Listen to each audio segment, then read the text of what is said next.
जल्दी बता ए जादूगरनी मरेखा, जल्दी बता, मैं क्या करूं? सब घर वाले दरवाजे के बाहर खड़े मेरा इंतजार कर रहे हैं। मैंने कपड़े बदलने के बहाने अंदर से दरवाजा बंद कर रखा है। मुझे उनके साथ अकरम के घर जाना ही पड़ेगा। अगर मैं आमिल कामिल के इलाके में चली गई तो दुख्तर आमिल आबिदा मुझे गिरफ्तार कर लेगी। सब राज खुल जाएगा। फिर तेरा और मेरा इंतकाम अधूरा रह जाएगा। फिर मुझ बदरूह डाइन के साथ वो तुझे भी जलाकर राख कर देगी।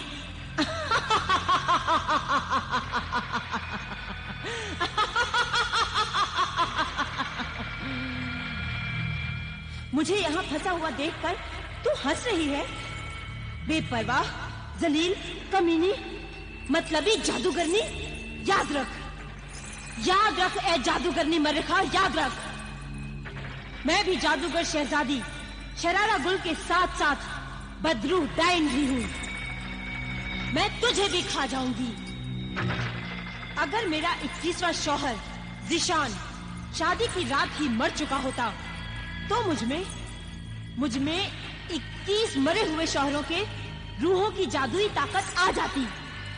फिर मैं तेरी मोहताज नहीं होती। जल्दी कर, अब जल्दी कर।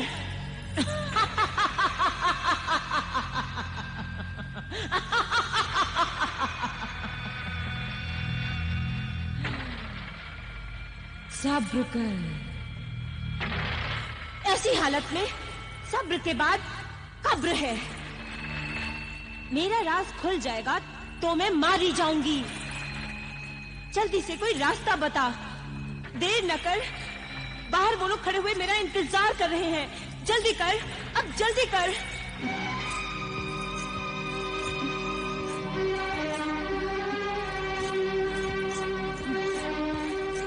क्या हुआ? तुम लोगों ने कपड़े नहीं बदले? अरे भाई, किसका इंतजार हो रहा है? जाकर अपनी बहू बेगम से पूछिए जो हमें जानबूझकर परेशान करने के लिए देर कर रही है। ज़ीशान, तुम्हारी बीवी ने हमें परेशान कर रखा है। वाकई तुम अपनी बीवी के हुस्न के गुलाम हो गए हो। उससे कुछ कहते नहीं? इसमें गुलामी की कोई बात नहीं अबूजान। वो किसी छोटे से मकान की रहने वाली तो है नहीं। अरे गुर्जिस्तान की शहजादी है और शहजादियां नाजुक मिजाज और आराम पसंद होती हैं। अब वो लिबास बदलने में इतनी देर कर रही है तो इसमें ताज्जुब की कोई बात नहीं। भाभी जान को उनकी मौत का कोई गम नहीं है। हाँ भाईजान, भाभी जान को इतना तो सोचना चाहिए कि हम मरहूम अकरम भाईजान के घर जा रहे हैं। मख्तूल अकरम के घर जरूर जाओगी, मगर तुम नहीं, तुम्हारा पैकर जाएगा। नकली सोफो निस्बा जाएगी। बहू तुम्हारी शक्ल चाल ढाल वाली हसीन सोफो निस्बा जाएगी।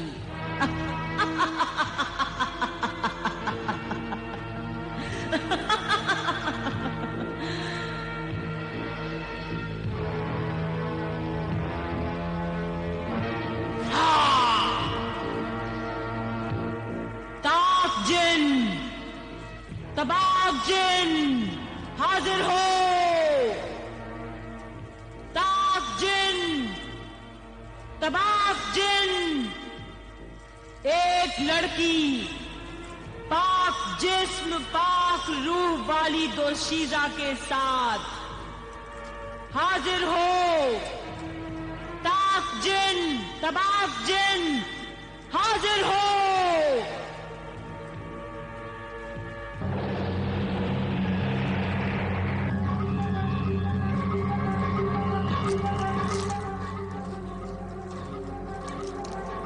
तबाक जिन हाजिर है। ऐ साहिरा मरिखा, ये ले पाक रूह और पाक जिस्म वाली दोशीजा। ताक जिन भी हाजिर है। हुक्म दे साहिरा मरिखा। हुक्म है, ठहरो।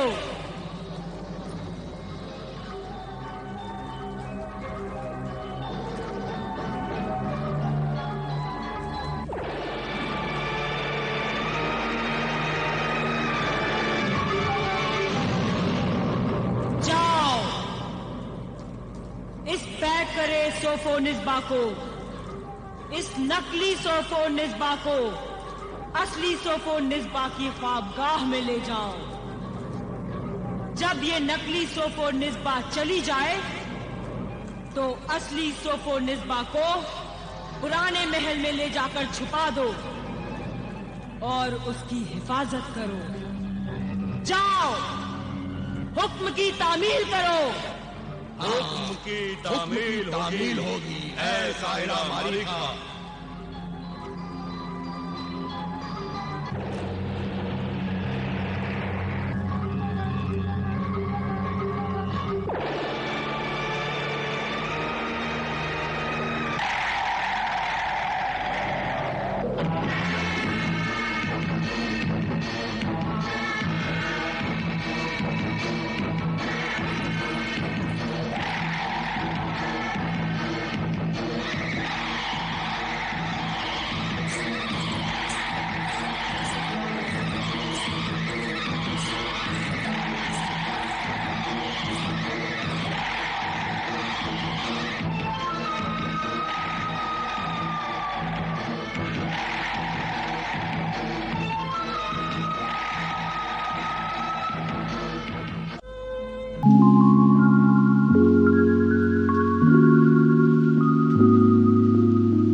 छोड़ कैसे दिया?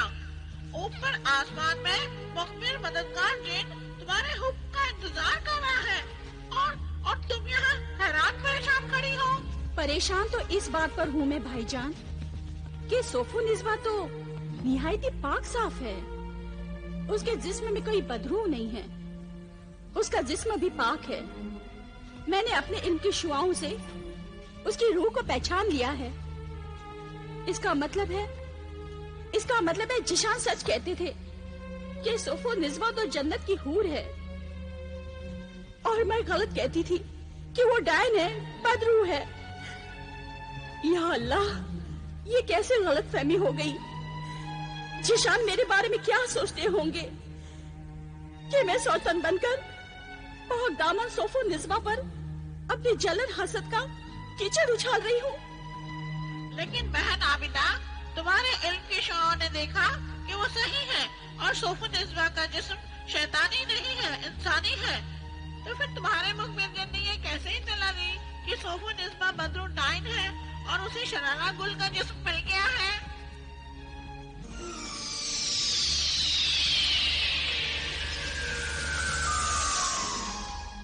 मैं भी हैरान हूँ और शर्मिंदा हूँ, ऐ दुख्तर आमिल आबिदा, कि मेरी इत्तला खबर गलत कैसे हो गई। कोहिस्तान किले की शरारा गुल शहजादी जादूगरनी से लेकर जादूगरनी मरिखा के तहखाने तक की मालूमात मैंने और मेरे मुखबिर गुलाम जिन्नातों ने खुद की है। फिर इतनी बड़ी गलतफहमी कैसे हो सकती है? तुमने जो गलत मालूमात हमें दी है उसकी सजा तो हम भुगतेंगे। शायद किसी गलतफहमी की वजह से मरहूम अकरम भी सोफो निस्बा को बदरू और डाइन समझ बैठे, और मैंने तो सोफो निस्बा की शान में कितनी गुस्ताखियां कर डाली। अब तो जब तक मैं जिशान से मुआफी नहीं मांग लेती मुझे चैन नहीं मिलेगा। मुआफी की कोई जरूरत नहीं आबिदा, गलतियां इंसान से ही होती हैं, और गलतफहमी कैसे इंसान को इंसान से दूर कर देती हैं, ये आज पता चला ना तुम्हें। जिशान, मैं एक बार फिर तुमसे मुआफी चाहती हूँ, और सोफो निस्बा से भी। तुम भी मुझे माफ कर दो सोफो निस्बा, तुम्हारे बारे में मैं गलत समझती रही। जिशान वाकई सच कहते थे, तुम तो जन्नत की हूर हो, पाकीज़ा हो, खूबसूरत हो। आबिदा, ये इनकी मोहब्बत है जो मैं ऐसी नजर आती हूँ, वरना मैं क्या हूँ मैं जानती हूँ। आबिदा, ये मुझसे इतनी मोहब्बत करते हैं कि कभी कभी तो मैं डरती हूँ कि कहीं इनकी मोहब्बत मुझे पागल न बना दे। जो लोग मोहब्बत में पागल होकर भी होश में रहते हैं वो बहुत खुशनसीब होते हैं। आबिदा, खुशनसीब तो तुम भी हो। इतना ही प्यार, इतनी ही मोहब्बत वो तुमसे भी करते हैं। शादी तो तुमसे ही होने वाली थी। मैं तो खामखा यूं ही बीच में टपक पड़ी। आबिदा, इसीलिए मैं तुमसे मुआफी चाहती हूँ। अल्लाह के लिए मुझे मुआफ कर दो।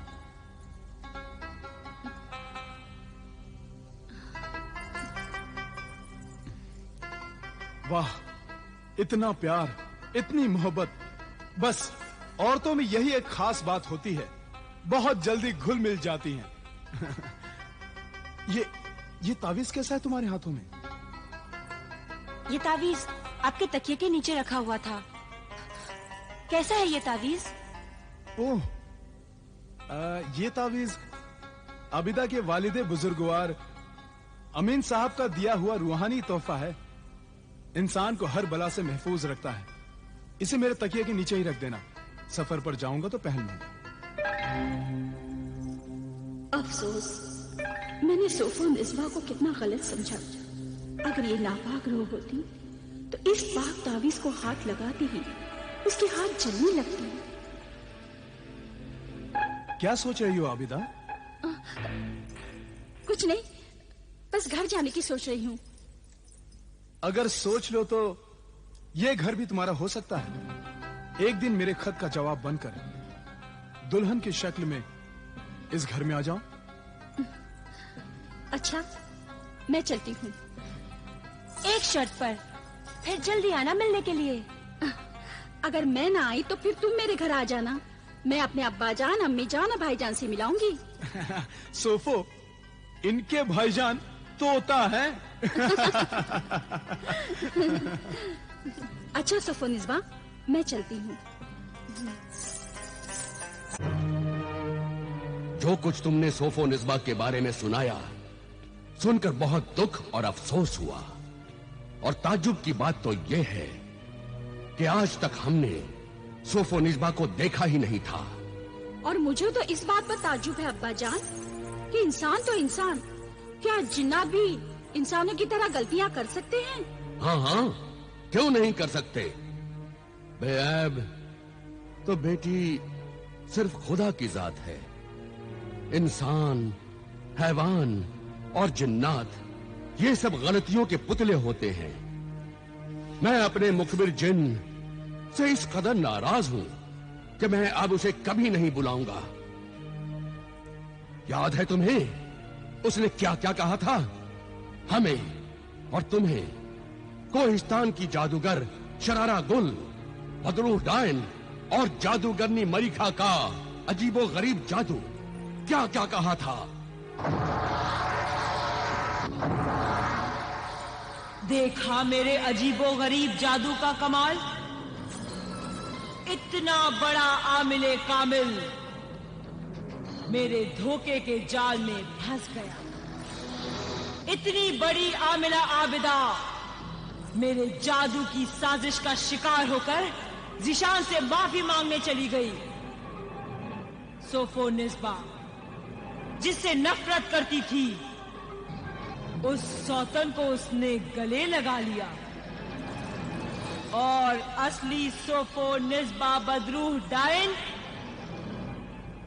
अपनी डायन चुड़ैल सहेलियों के साथ पुराने जंगल में है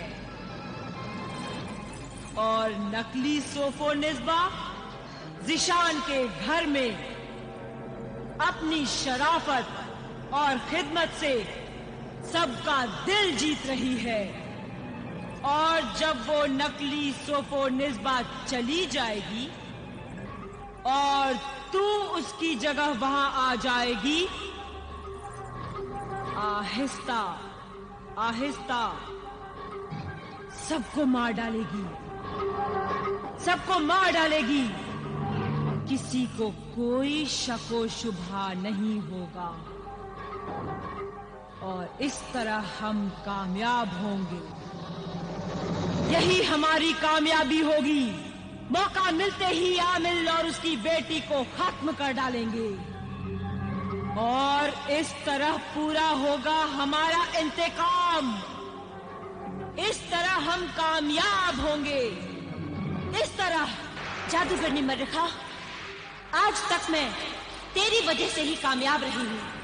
मैं तुझसे, तेरे जादू से, तेरी साजिश से बहुत खुश हूँ, लेकिन अभी तक मैं अपने 21वें शौहर ज़िशान को नहीं मार पाई। ना ना ना, जल्दबाजी ना कर, वरना मारी जाएगी। पहले तुझे ज़िशान के माँ बाप, फिर उसके बहन भाई इमरान और मासूमा का खून पीना होगा और फिर उसके बाद तू ज़िशान को मार सकेगी। रात हो गई है और मैं अपना शिकार तलाश करने के लिए जा रही हूँ।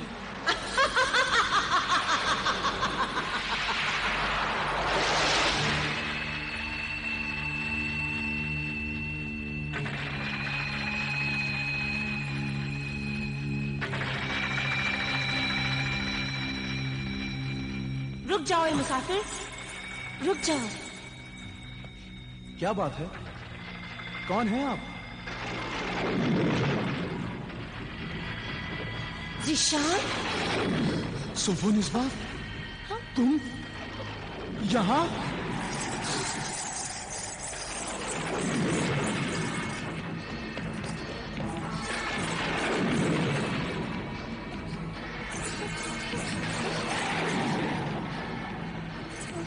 सोफोनिस्बा, रुक जाओ, रुक जाओ सोफो।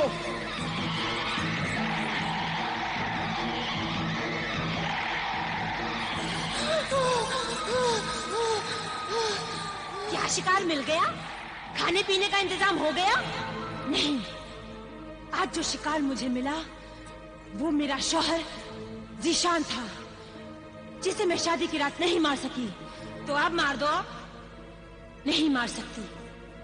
उसे मारने के लिए फूलों की सेज होनी चाहिए, और वो फूल मेरे मुंह की चिंगारियों से पैदा होने चाहिए।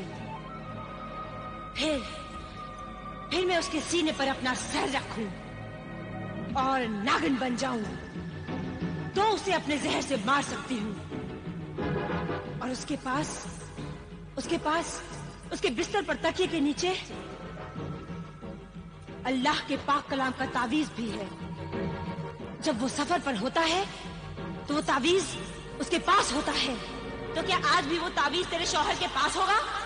हाँ, जरूर होगा। ये वही तावीज है जिसकी वजह से उस रात अकरम बच गया था। कहीं ऐसा ना हो जाए कि हम भी आज तुम्हारे साथ मारे जाएं और वो कहीं यहाँ ना आ जाए। नहीं नहीं, ऐसा नहीं हो सकता। मैं इतनी तेज रफ्तार से भागी थी कि उसकी नजरों से गायब हो गई। अब वो यहाँ नहीं पहुँच सकता। सोफो!